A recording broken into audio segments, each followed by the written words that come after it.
On the eve of the Civil War, in his first inaugural address, Abraham Lincoln spoke to a nation divided and in chaos.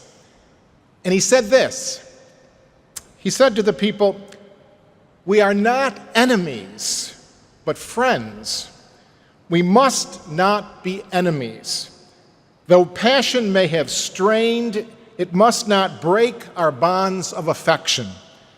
The mystic cords of memory stretching from every battlefield and patriot grave to every living heart and hearthstone all over this broad land will yet swell the chorus of the Union when again touched, as surely they will be, by the better angels of our nature." Well, certainly as a nation, we've gone through many difficult days that have divided us, days of rancor and hatred. I reflect back 50 years ago when I left high school and began college. It was 1968. It was entitled "The Year That Shattered America." I'm sure many of you remember it. The events of that year: North Korea seized the USS Pueblo.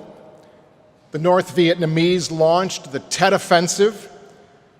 The report of the Kerner Commission appointed by President Johnson to examine the causes of race riots in American cities declares that the nation is moving towards two societies, one black, one white, separate and unequal. Martin Luther King Jr. and Robert Kennedy were assassinated. Students at Columbia University take over 5 buildings demanding an end to the Vietnam War. Thousands of men return their draft cards to the government. The Catonsville Nine burn files at the Selective Service Office. 3,000 poor people live in tents on the National Mall in Washington, D.C. It's called the Poor People's Campaign. And then in the fall, at the Democratic National Convention in Chicago, police and Illinois National Guardsmen go on a rampage, clubbing and tear-gassing hundreds of anti-war demonstrators, news people, bystanders, and all the violence is seen on national television. Those were frightening and divisive days in our nation's history as I left high school and began college. The historian John Meacham, in his New York Times bestseller, The Soul of America, writes about those days and so many other days when our nation faced chaos and division. And he quotes Lincoln and reminds us of our better angels.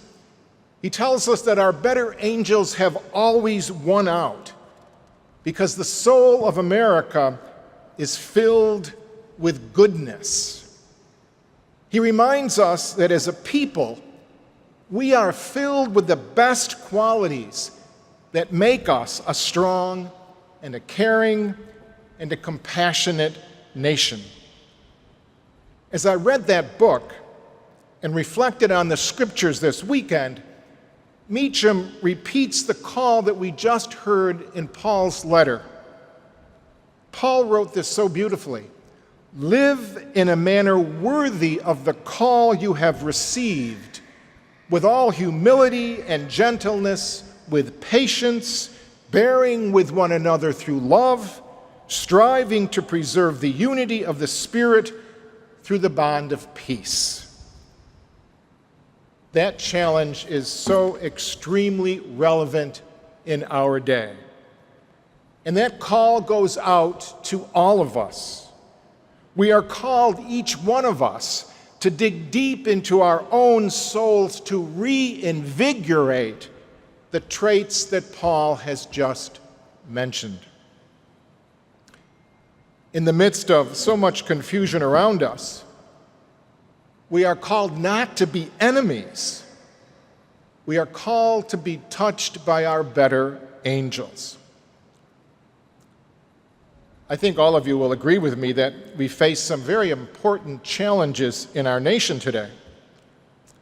And there is one very important challenge that I believe all of us have to reflect upon.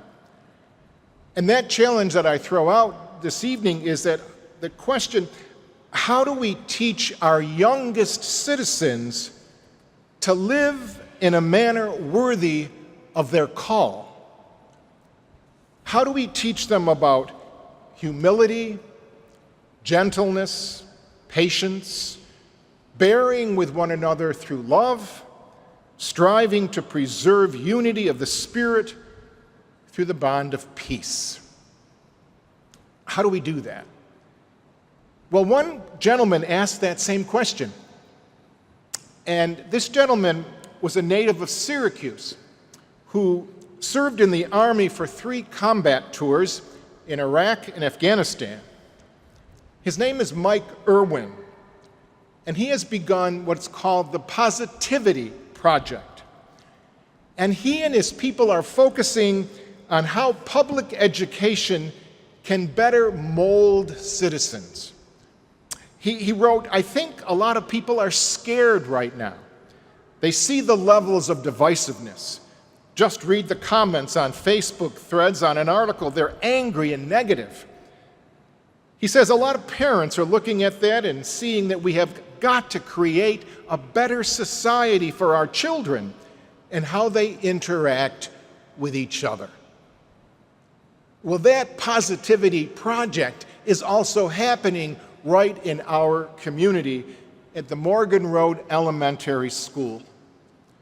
Irwin's program is helping those teachers develop lesson plans based on 24 different character strengths at the core of the field, concepts like creativity, love, bravery, teamwork, and forgiveness.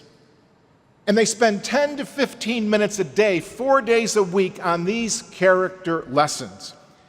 And the core idea is not to tell students about their behaviors, but help them realize how their actions affect other people and how their actions affect their own identity. They're trying to help them understand the why behind their behavior. And they talk to kids about leadership. And they tell them that they have these strengths deep inside of them and they have to get them out. And they tell them if one of these characteristics is not one of their strengths, that they should surround themselves with people who have that particular characteristic or strength. And in that school, they're trying to incorporate these concepts in all the classes that these students take during the day. We live in a society these days where too many people look around and simply see enemies. Lincoln reminds us, we're not enemies. He tells us that we have to get in touch with our better angels. Meacham tells us that the soul of America is filled with goodness, not rancor. And Paul challenges us this weekend.